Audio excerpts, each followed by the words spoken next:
مسلمان میں عقیدہ توحید پختہ کرتی ہے، اور دعا اس دولت کا نام ہے جو صرف مومن کے پاس ہے، کافر کے پاس نہیں۔ نبی پاک علیہ السلام نے فرمایا الدعاء صلاح المومن، دعا مومن کا ہتھیار ہے، کافر کے پاس یہ ہتھیار نہیں ہے۔ مومن جب اپنے مالک کے حضور دعا مانگتا ہے نا، دنیا میں آپ کسی سے زیادہ مانگیں تو وہ ناراض ہو جاتا ہے، وہ کہتا ہے بھائی تو نے تو کام بنا لیا ہے، کل بھی دیا تھا، پرسوں بھی دیا تھا، روز روز تجھے کون دے؟ میرے نبی پاک علیہ السلام نے فرمایا جو اپنے رب سے زیادہ مانگتا ہے رب اس سے زیادہ راضی ہوتا ہے، زیادہ راضی ہوتا ہے۔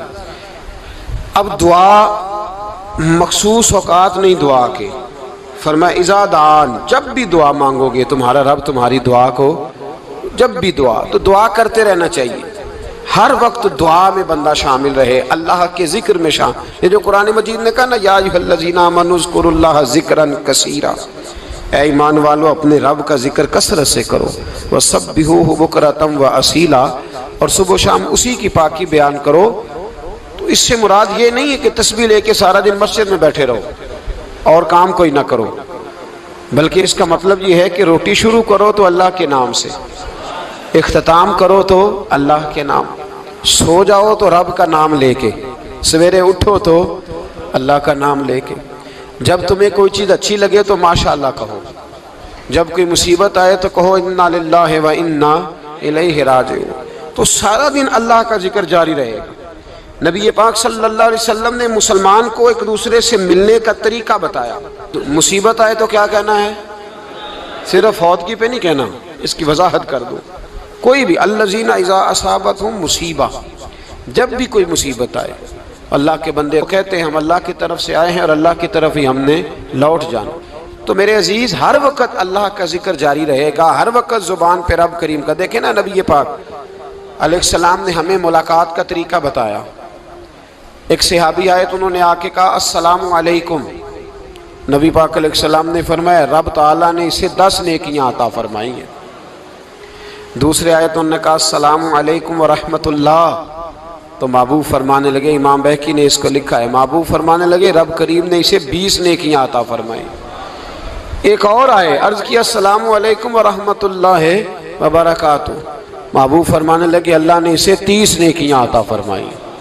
اچھا اس کا مطلب کیا ہے؟ السلام علیکم، تم پر سلامتی ہو، سادہ ترجمہ یہ ہے کہ تم سلامت رہو، تم سلامت رہو، ورحمۃ اللہ وبرکاتہ، تم پر اللہ کی رحمت بھی ہو اور اس کی برکتیں بھی ہو۔ وہ کیا کہتا ہے؟ وہ کہتا ہے وعلیکم السلام، تم پر بھی سلامتی ہو، ورحمۃ اللہ وبرکاتہ، اللہ کی رحمت ہو اور اس کی۔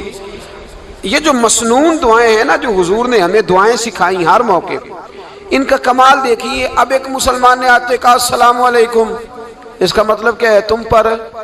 اب وہ جھگڑا کرے گا، اسے مارے گا، اس کا مال چھینے گا؟ اس نے تو آتے ہی کہا ہے تم پر سلامتی ہو۔ تو جو سلامتی کی دعا دینے والے ہیں وہ جیب تھوڑی کاٹیں گے، وہ غبن تھوڑی کریں گے، ڈاکہ تھوڑا ڈالیں گے۔ اسلام نے لفظ ہی وہ سکھایا ہے کہ فرمایا جب تم نے ملنا ہے تو تم نے دعائیں کرنی ہیں ایک دوسرے کے لیے۔ اب ہمارے ہاں نئے نئے لفظ آ گئے، ٹیلی فون اٹھایا تو کہا ہیلو، اس کا کیا ترجمہ ہے؟ کون ہے؟ اس کا کیا ترجمہ ہے؟ جی جناب، اس کا کیا مطلب؟ ہم نے دیکھا بڑے بڑے سمجھدار لوگ السلام علیکم کی بجائے ایک بات کہتے ہیں کیا حال ہے؟ بھائی کیا عجیب بات ہے، بھائی کیا حال ہے کا کیا مطلب ہوا؟ وہ بعد میں کرنے کی بات ہے۔ اور کچھ تھوڑا سا جو ادیب ہیں، جو بیچارے حروف کے پیچ و تاب میں رہتے ہیں، وہ کہتے ہیں آداب عرض ہے۔ وہ کیا ہوتا ہے جی؟ اسلام نے دعا سکھائی ہے السلام علیکم، یہ کتنی خوبصورت دعا ہے۔ جب آپ گھر کے اندر داخل ہوئے تو آپ نے دعا دی السلام علیکم، یہ دعا دی آپ۔ ایک صحابی حاضر خدمت ہوئے، عرض کی یا رسول اللہ صلی اللہ علیہ وسلم میرے گھر میں غربت رہتی ہے، کیا کروں؟ نبی پاک علیہ السلام نے فرمایا جب بھی گھر جایا کرنا گھر والوں سے سلام لیا کر، گھر والوں سے کیا کہا کر؟ السلام علیکم، جب بھی گھر جائے۔ یعنی گھر آیا، اب گھر والوں نے بتایا کہ ماچس کی ڈبیا تو لے آؤ۔ اب یہ دکان کونے پہ تھی گھر والے پہ، وہاں سے ماچس کی ڈبیا لے کے واپس گیا تو کہنے لگا السلام علیکم۔ پھر گھر والوں نے کہا ہو بتانا یاد ہی نہیں رہا، چینی بھی ختم ہو گئی ہے۔ تو یہ پھر گیا چینی لینے، لوٹ کے آیا تو کیا کہا؟ جب اللہ چاہتا ہے تو کہے، جب اللہ کے رسول چاہتے ہیں تو کہے۔ اس کا ترجمہ یہ ہے کہ تو کہہ، تو سلام لے۔ اللہ رسول چاہ رہے ہیں کہ تو سلام لے تاکہ تیرے گھر میں سلامتیاں ڈال دی جائیں۔ تو فرمایا سلام لینی ہے تو نے، اور ساتھ تو نے اس طرح کرنا ہے کہ 3 دفعہ سورۃ اخلاص کو پڑھنا ہے۔ امام قرطبی نے اس کو لکھا ہے۔ اس نے کہا حضور غربت بڑی ہے، غربت بڑی ہے تو کہ وظیفہ بتائیں۔ فرمایا جب بھی گھر جاؤ سلام لو اور 3 دفعہ سورۃ اخلاص پڑھو۔ وہ صحابی کہتے ہیں میں پکا ہو گیا۔ اب وہ کچھ دنوں کے بعد، کچھ عرصے کے بعد، کچھ مہینوں کے بعد واپس آئے تو صحابہ کرام علیہم رضوان فرماتے ہیں ہماری خواہش تھی کہ یہ کچھ بیان کرے، اب بتائے جو وظیفہ لے کے گیا تھا اس کا رزلٹ کیا نکلا۔ کہتے اس نے بڑی حیرت انگیز بات کی، حیرت انگیز عجیب انداز میں۔ کچھ لوگوں کا دل ہوتا ہے نا کہ مجھے ملے میرے پڑوسی کو نہ ملے، اور کچھ کا دل ہوتا ہے یار مجھے بھی ملا ہے اور الحمدللہ میرے پڑوسی کو ملا ہے۔ تو صحابی جب حاضر ہوئے تو صحابہ کہتے ہیں ہمیں تجسس تھا کہ یہ کچھ بتائیں، تو حضور نے فرمایا کیا حال ہے تیرا؟ کہا یا رسول اللہ کمال ہی ہو گئی ہے حضور، میں جب بھی گھر جاتا ہوں سلام لیتا ہوں اور 3 دفعہ سورۃ اخلاص پڑھتا ہوں، میں تو امیر ہو ہی گیا ہوں، میرے تو ہمسائے بھی امیر ہو گئے۔ کتنا پیارا ہے یہ جملہ، کتنا حسن ہے۔ اتنا اچھا لفظ کسی اور کے پاس ہے ہی نہیں جو الفاظ ہمیں ہمارے رسول نے عطا فرمایا۔ اس کو اپنائیے، اس کو اپنائیے۔ یہ الگ بات ہے کہ لوگ مطلب کے لیے سلوٹ کر لیتے ہیں بڑا سارا، لیکن مطلب کے لیے نہیں۔ جس کو جانے اس سے بھی سلام لیں، جس مسلمان کو نہیں جانتے اس سے بھی۔ تو نبی پاک نے ہمیں مسنون دعائیں سکھائیں۔ رات کو جب سونے لگیں اللہ کے رسول صلی اللہ علیہ وسلم نے ہمیں دعا سکھائی۔ حضور نے فرمایا جب سونے لگو تو مسلم شریف میں فرمایا تم نے یہ دعا پڑھنی، اللہم باسمک اموت و احیا۔ تم نے کہنا اے اللہ میں تیرے نام پر مرتا ہوں اور تیرے نام پر جیتا ہوں۔ نبی پاک صلی اللہ علیہ وسلم نے ایک حدیث میں فرمایا کہ یہ جو نیند ہے نا یہ موت کی چھوٹی بہن ہے، یہ موت کا ایک حصہ ہے۔ جس طرح انسان سو جائے تو کوئی خبر نہیں ہوتی کیا ہو رہا ہے، بالکل وہ اٹھا ہے تو اس نے کہا ہو یہ کیا ہوا، سو جاتا ہے نا آدمی اسے خبر نہیں ہوتی، اوہو میں نے تو 11 بجے اٹھنا تھا یہ تو 3 بج گئے، اب اسے خبر نہ رہی۔ سوتے ہوئے لوگ چوری کر لیتے ہیں، بلکہ اس طرح بھی ہوتا ہے کہ آدمی نے گکھڑ اترنا تھا، وہ پنڈی سے آ رہا تھا لیکن وہ سویا ہوا تھا، آنکھ تب کھلی جب کاموں کی آ گیا تھا، اب اس کا اس پر زور ہے۔ تو فرمایا کیا پتا اب تو کھل گئی کاموں کی، جا کے لاہور جا کے کسی جگہ پہنچ کے، تو یہ بھی ممکن ہے کہ کھلے ہی نہ، نیند ہی موت کا سبب بن جائے۔ تو تو کہہ کے سو کہ یا اللہ تیرے نام پہ سو رہا ہوں، اللہ کس نام پہ سو رہا ہوں۔ یار اگر ہم ان دعاؤں کا حسن سمجھے مت، اللہم باسمک اموت و احیا، یا اللہ میں تیرے نام پہ سوتا ہوں اور تیرے نام پر اٹھتا ہوں، گویا کہہ رہا یا اللہ میری نیند بھی تیرے فضل سے ہی ہے، اور اگر آنکھ کھل جائے تو وہ بھی تیرے فضل سے ہی ہے۔ کتنا اعلیٰ نبی پاک علیہ السلام نے انداز سکھایا۔ اور پھر بخاری شریف میں حدیث موجود ہے، فرمایا جب اٹھو تو کہو الحمدللہ الذی احیانا احیانا بعد ما اماتنا والیہ النشور۔ فرمایا جب تم سو کے اٹھو تو پھر کہو اے اللہ ساری تعریفیں تیرے لیے، تمام تعریفیں جس نے ہمیں موت کے بعد حیات دی، موت کے بعد فرمایا احیانا بعد ما اماتنا، ہمیں مرنے کے بعد گویا اللہ کا شکر ادا کر کے آنکھ کھل گئی۔ دیکھیں کس طرح اسلام مسلمان کو اللہ کے ساتھ جوڑتا ہے۔ فرمایا شکر کر، آنکھ کھل گئی، کہ یا اللہ تیرا شکر ہے تو نے موت کے بعد ہمیں دوبارہ حیات عطا فرمائی، یہ شکر ادا کرو۔ گویا تم یہ نہ کہنا کہ میں اٹھ گیا ہوں تو میرا کمال ہے، یہ نہ سمجھنا میں اٹھ گیا ہوں تو میں بڑا پابند ہوں، جب میں ارادہ کر لوں کہ میں نے 11 بجے اٹھنا ہے تو پھر میں اٹھ جاتا ہوں۔ یہ نہ کہنا کہ یہ الارم بڑا اچھا ہے، یہ مجھے اٹھا لیتا ہے۔ ذہن کے اندر خیال کر کہ نیند تو موت کی طرح تھی، یہ جو میں اٹھ گیا ہوں تو اپنے رب کے فضل سے اٹھا ہوں، جو میں اٹھ گیا ہوں، جو ابھی اٹھے ہیں وہ تو بول دینا کم از کم کہ میں اپنے رب کے فضل سے اٹھ گیا ہوں۔ تو دعا سکھائی۔ پھر دیکھیے نبی پاک صلی اللہ علیہ وسلم نے فرمایا جب تم بیت الخلاء میں جاتے ہو نا، واش روم میں جاتے ہو، تو گندی چیزیں ہوتی ہیں وہاں، شیطان ہوتے ہیں، جنات ہوتے ہیں، یہ گندگی پہ ہوتے ہیں۔ جب تم واش روم جاؤ، بیت الخلا جائے، تب بھی دعا مانگو۔ کیا دعا مانگو؟ وہ دعا بھی نبی پاک صلی اللہ علیہ وسلم نے ہمیں تعلیم فرمائی اور بخاری میں ہے، کہا پڑھا کرو اللہم انی اعوذ بک من الخبث والخبائث۔ کہو اے اللہ ناپاک چیزوں سے میں تیری پناہ مانگتا ہوں، وہ نر ہوں یا مادہ ہوں۔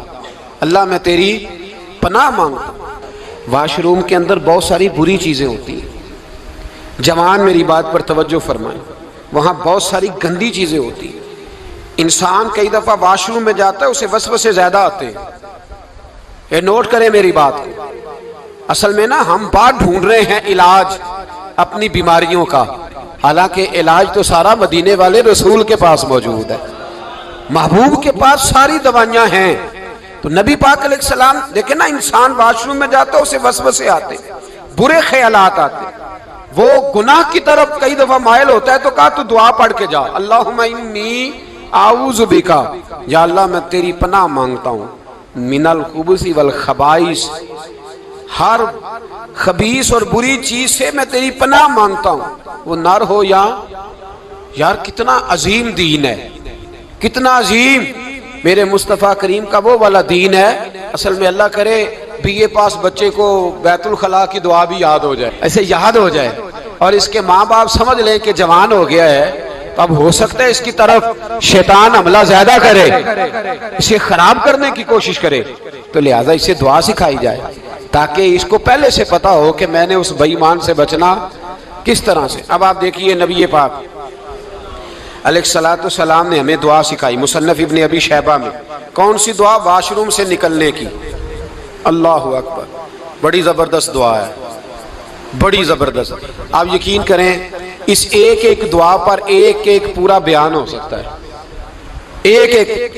یہ اس لیے نہیں میں کہہ رہا کہ میں کوئی عالم فاضل آدمی ہوں، آپ کہیں گے کہ بتا رہے ہیں میں بڑا پڑھا لکھا ہوں، صرف یہ عرض کر رہا ہوں کہ اس کے فوائد پر، ثمرات پر جو اللہ تبارک و تعالی امت کو دیتا ہے، ان دعاؤں کی جو فضیلت حدیثوں میں آئی، اور پھر جو اس کے فوائد ہے، اگر اس پر بات کروں تو ایک دعا تقاضا کرتی ہے کہ اس پر پورا ایک لیکچر ہونا چاہیے۔ دیکھیے آپ واش روم سے نکلے، دعا کیا ہے؟ دعا کے لفظ کے الحمدللہ الذی، ایک حدیث میں لفظ ہے غفرانک، غفرانک، اے اللہ میں تجھ سے بخشش چاہتا ہوں۔ اور جو مشہور اور معروف ہے مصنف ابن ابی شیبہ کی روایت، فرمایا الحمدللہ الذی اذھب عنی العذاب وعافانی، فرمایا اے اللہ تیرا شکر ہے، واش روم سے نکلا ہے تو کہہ رہا ہے یا اللہ تیرا شکر ہے، تو نے مجھ سے اذیت دور کی، وعافانی، اور تو نے مجھے عافیت عطا کر دی، اذیت دور کر دی اور عافیت۔ بولیے واش روم سے نکلا ہے تو کیا کہتا ہے؟ یا اللہ تیرا شکر ہے، تو نے مجھ سے اذیت دور کر دی اور مجھے عافیت۔ ڈاکٹر حکیم ہومیوپیتھک ایک چیز پر متفق کم ہوتے ہیں، پتہ ہے نا آپ کو، لیکن اس بات پر سب کا اتفاق ہے کہ اگر کسی کو قبض ہو جائے نا تو شاید 70 یا 72 بیماریاں لگ جاتی ہیں اس کو۔ اور جب آدمی کو قبض ہوتی ہے نا، پیٹ کے اندر فضلہ جم جاتا ہے، خارج نہیں ہوتا، اس کو اعصاب کی بیماری ہوتی ہے، اس کے ذہن پر اثر ہوتا ہے اس چیز کا۔ آپ یہ مت سمجھیں کہ کھانا کھانا یہ کمال ہے، اللہ نے یہ بھی نعمت بنائی ہے کہ کھانا جب خارج ہوتا ہے تو وہ بھی اللہ کا بہت بڑا احسان ہے۔ تو فرمایا تو سمجھا ہی نہیں، اگر تجھے قبض ہو جاتی، تیرے پیٹ کے اندر وہ چیز جم جاتی، تیرے لیے کتنی تکلیف کا باعث تھی۔ ان لوگوں سے پوچھئے جو اس کے بیمار ہیں، اس کے مریض ہیں، وہ کتنی تکلیف میں رہتے ہیں، سر میں درد ہوتا ہے، سر چکراتے ہیں۔ ایک بہت بڑا روڈ ایکسیڈنٹ ہوا تو ڈرائیور سے لوگوں نے پوچھا کہ مسئلہ کیا ہے، تو کہنے لگا میں قبض کا مریض ہوں، تو میں کھانا کھا لیتا ہوں تو میرے ذہن پر وہ اس قدر زیادہ گیس کا غلبہ ہوتا ہے کہ میں سخت تکلیف میں ہوں۔